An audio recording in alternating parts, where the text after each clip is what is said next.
तो hello friends, तो आज मैं बात करने वाला हूँ बीट्स के बारे में। ऐसे तो फिजिक्स का कोई भी टॉपिक समंदर जैसा होता है, लेकिन आज हम उसी समंदर का एक झलक देखने वाले हैं। तो आखिर ये बीट्स होता क्या है?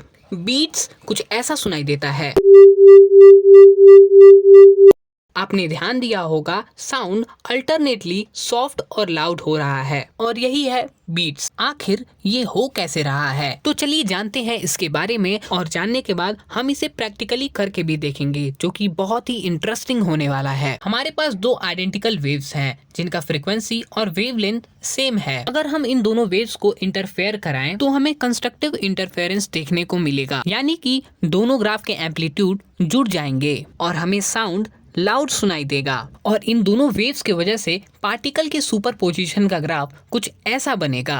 अब अगेन हमारे पास दो आइडेंटिकल वेव हैं, लेकिन इस बार इन दोनों वेव्स के बीच 180 डिग्री एंगल का फेज डिफरेंस है। अब अगर हम इन दोनों वेव्स को इंटरफेयर कराएं तो हमें डिस्ट्रक्टिव इंटरफेरेंस देखने को मिलेगा। एक वेव का पीक दूसरे वेव के वैली के सामने है। इस केस में इन दोनों वेव के एम्पलीट्यूड का रिजल्टेंट 0 आएगा। अगर हम रिजल्टेंट ग्राफ की बात करें तो वो कुछ ऐसा होगा, यानी कि इस केस में हमें किसी भी तरीके का साउंड सुनाई नहीं देगा। अब हम कंस्ट्रक्टिव और डिस्ट्रक्टिव इंटरफेरेंस के कंसेप्ट के मदद से बीट्स को समझने वाले हैं। अब फाइनली हम दो साउंड वेव लेंगे जिनका एम्पलीट्यूड तो सेम है बट फ्रीक्वेंसी डिफरेंट है। हाँ, बट फ्रीक्वेंसी का डिफरेंस बहुत ज्यादा नहीं है। अब हम इन दोनों वेव्स को इंटरफेयर कराएंगे।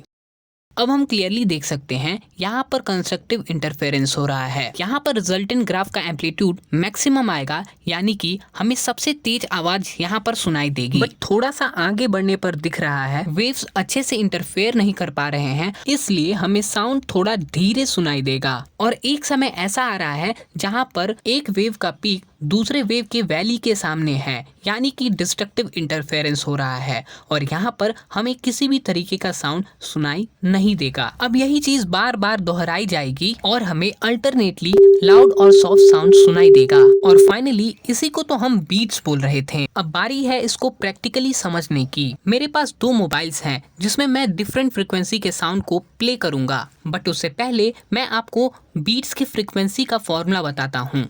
पहले वेव की फ्रीक्वेंसी माइनस दूसरे वेव की फ्रीक्वेंसी, सिंपल। और कभी ये भूल चूक से नेगेटिव आ जाए, इस वजह से हम यहाँ पर मॉड भी लगा देते हैं। और अब मैं दोनों साउंड को एक एक करके प्ले करता हूँ, एंड देन हम दोनों साउंड को एक साथ प्ले करके देखेंगे क्या हमें बीट सुनाई दे रहे हैं। 700 hertz, 705 hertz, both sound at the same time.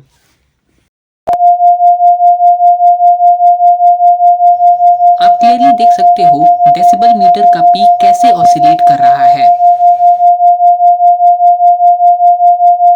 अब मैं 700 और 701 हर्ट्ज के साउंड को एक साथ प्ले करूंगा, और बीट फ्रीक्वेंसी के फॉर्मूले की मदद से हम इजीली बता सकते हैं हमें एक सेकंड में कितने बीट सुनाई देने वाले हैं।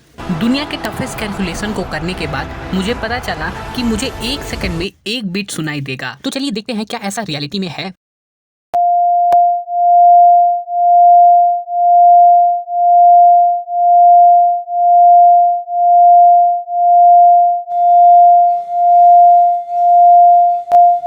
अब मैं दोनों वेव्स के फ्रीक्वेंसी डिफरेंस को धीरे धीरे बढ़ा रहा हूँ, और इसी की वजह से बीट फ्रीक्वेंसी भी धीरे धीरे बढ़ रही है।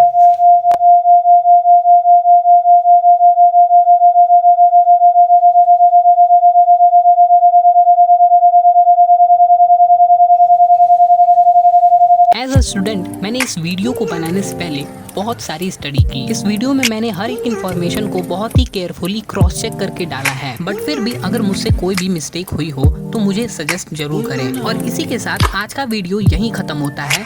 धन्यवाद। Created by Aztec.